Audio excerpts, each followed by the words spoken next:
السلام علیکم۔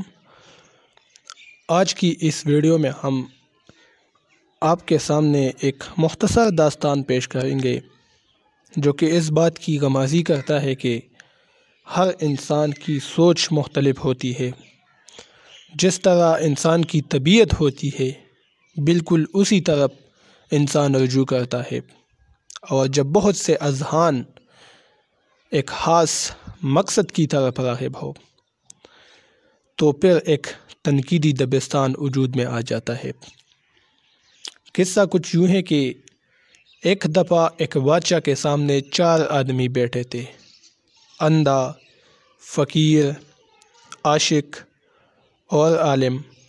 بادشاہ نے ان سب کے سامنے ایک مصرع کہہ دیا کہ اس لیے تصویر جانا ہم نے بنوائی نہیں۔ پھر ان چاروں کو حکم دیا کہ اس مصرعے سے پہلے مصرع لگا کر شعر مکمل کیجیے۔ تو اندھا چونکہ اندھا تھا تو اس نے کہا کہ اس میں گویائی نہیں اور مجھ میں بینائی نہیں، اس لیے تصویر جانا ہم نے بنوائی نہیں۔ یعنی تصویر گویا نہیں ہوتا، باتیں نہیں کرتا اور میں دیکھ نہیں سکتا، تو اس لیے ہم نے تصویر، محبوب کی تصویر ہم نے نہیں بنائی۔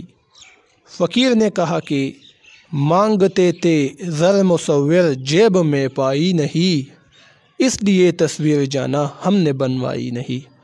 فقیر چونکہ مفلس ہوتا ہے تو اسی لیے وہ کہتے ہیں کہ مصور تصویر بنانے والا پیسے مانگتا ہے اور پیسے ہمارے ساتھ ہوتے نہیں ہمارے پاس، تو اس لیے ہم نے محبوب کی تصویر نہیں بنائی۔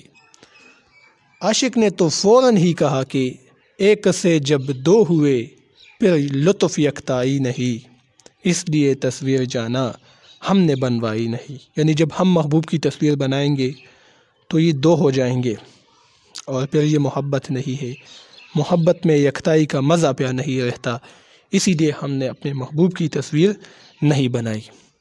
عالم دین بھی بیٹھے تھے، انہوں نے تو کمال ہی کر دیا کہ بت پرستی دین احمد میں کبھی آئی نہیں، اس لیے تصویر جانا ہم نے بنوائی نہیں۔ یعنی یہ تو بت پرستی ہے تصویر بنانا، اور دین احمد میں، اسلام میں یہ چیز ممنوع ہے، اور چونکہ میں ایک عالم ہوں تو اس لیے ہم نے محبوب کی تصویر نہیں بنائی۔